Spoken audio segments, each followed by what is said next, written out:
I've spent more than 20 years advising clients on their retirement planning, and when I take on a client for the first time, there are a bunch of things that we have to do. Compliance tasks, contractual stuff, load of information gathering. And it's at this point where the process sometimes falters before it even begins, because many people have no real grasp on one vital aspect of their finances. What is that? It's their spending. Did you just tut at me? Might have done. Well, can you not do that while I'm trying to record a video? It's just that you seem to say the same stuff a lot of the time, you know? Spend less than you earn, insure against disaster, invest wisely. So? I mean, can you not talk about something cool or newfangled or something like crypto or how inflation is going to ravage the Western economy? You know, I see people who have no idea what they're talking about, clearly, getting tens of thousands, hundreds of thousands of views talking about this stuff. Why can't we do the same? Look, maybe we'll get to that stuff in the future, but I'm not even remotely worried about inflation.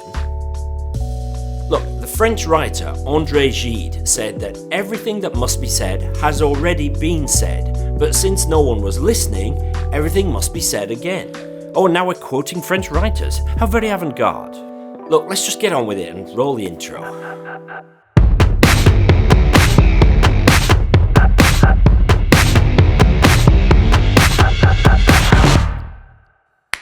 If you're new here, my name is Pete Matthew. I'm a chartered financial planner based in Cornwall in the UK, and I've been putting up content on YouTube for more than 10 years, giving you everything you need to know and everything you need to do to secure your financial future. Let me also say a quick thank you here to my friends at 7 Investment Management for continuing to sponsor the show. Please check out what they're up to at 7im.co.uk. Now, it's hard to overstate just what a big transition retirement is. We go from earning money, which subsidizes our lifestyle and hopefully provides a bit extra so that we can save for the future. We go from that to having finite resources, perhaps for the first time. Now, for many of us, the transition is gradual. For others, it's a cliff edge moment. 1 minute you're working, the next you're not. But whatever form it takes, it needs planning beforehand in order for it to be a successful transition. And part of that is understanding our spending. Now, broadly speaking, there are 3 levels of spending. Firstly, your basics. Now, these are your essentials, the things which absolutely must be paid each month to keep your life moving. So these include any payments to do with your home, the roof over your head, so whether that's mortgage or rent, plus all the utilities that keep the lights and the heating on. Any insurance that you have should also be included here, as should basic maintenance costs. Food is a basic expense, obviously, but that's eating at home, not eating out, and home cooking rather than an expensive Deliveroo habit. Basic expenditure should be about surviving rather than enjoying life. We'll get to that in just a minute. Medical, personal care expenses, those are basics too. So things like dental costs would be included in your basics, but maybe not eyebrow threading or liposuction. Any personal insurances like life insurance or even private medical insurance could be considered basics too. And finally, we should include any essential travel costs. So for example, to and from work, or to care for a loved one, or to attend medical appointments. When added together, this should amount to you being able to survive pretty well. There won't be a lot of fat in these basic expenses. It's just what we need to live. So that's basics. And next we need to think about leisure costs. These are the things that make life that little bit more enjoyable. So maybe a sports club or a gym membership, and the ancillary costs linked to those, like clothing or equipment costs. Regular personal grooming, an annual holiday, changing the car every few years. All of those would be included in the leisure category. And now's the time to add up eating out and entertainment costs, and including that, any TV packages that you might have that you wouldn't want to be without. If you draw cash out regularly for a night out or some other social event, and that money just tends to disappear, then add that in your leisure costs too. And then finally, we have the icing on the cake, the things that would represent a full life for us. So maybe that's changing the car more regularly, or for a more upmarket model. Maybe it's the extra holiday or 2 each year. If you want to help the family with gifts or regular expenses like school fees for the grandkids, list those costs here. Importantly, if there are any milestone costs, things which are likely to be one-offs, but which represent pretty big lump sums of money, like a big holiday for a major wedding anniversary or a birthday, bear those costs in mind, although I wouldn't necessarily include them in the list of expenses, but we will need them later on. And so we end up with a 3-level view of our spending.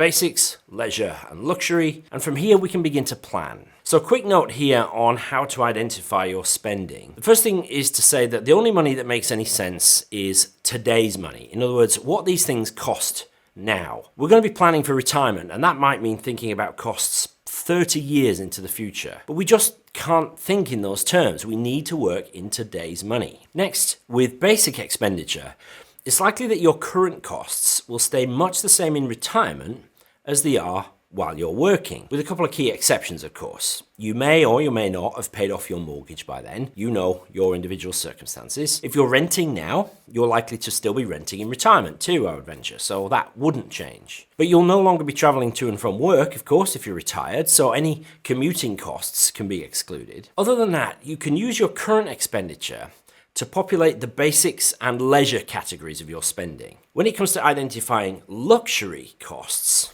you can let yourself go a little bit. Dare to dream of a life in retirement that you'd really like. Keep it realistic, but push the boundaries a little bit. Now, I have a cheat sheet to help you with planning your spending in retirement. So head over to meaningfulmoney.tv/RST, stands for Retirement Spending Tracker, meaningfulmoney.tv/RST to get that worksheet. It's so important to know your spending because it's the biggest lever in your approach to retirement. You will have some income in the form of pensions, maybe some other sources as well. We'll get to those in the next video. But the chances are that your retirement income sources will be insufficient to meet all of your needs, and certainly, almost certainly, will be insufficient to meet your leisure and luxury needs. So you're going to need to draw from capital. That's the money that you've saved up in pensions and ISAs for just this moment, as well as maybe proceeds from downsizing your home, any inheritances you might receive. Knowing the different levels of your expenditure, basics, leisure, and luxury, means that you can plan for different scenarios and be able to flex those up and down, depending on how your assets perform, depending on what's going on in the world as a whole, depending on how inflation is behaving, all that sort of thing. Without an understanding of how you spend your money and how that is likely to change in retirement, you're going to be flying blind when you get to retirement. You won't be sure how much to spend. Even worse, you will overspend early on to the point that you eventually run out of money altogether, at least potentially. So I'm going to be returning to this subject of spending in retirement by talking next week about income sources.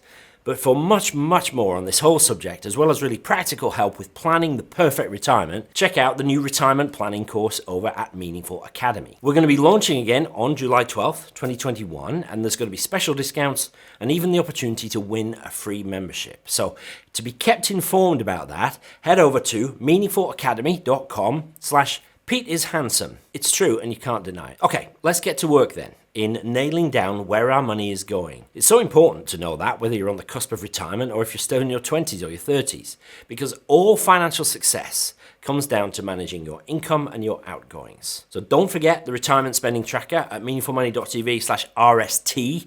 It'll help you to work through this whole exercise. And if this video has been useful, hit the like button, subscribe to the channel. It really, really does help. So thank you in advance for doing that. And I'll see you in the next video.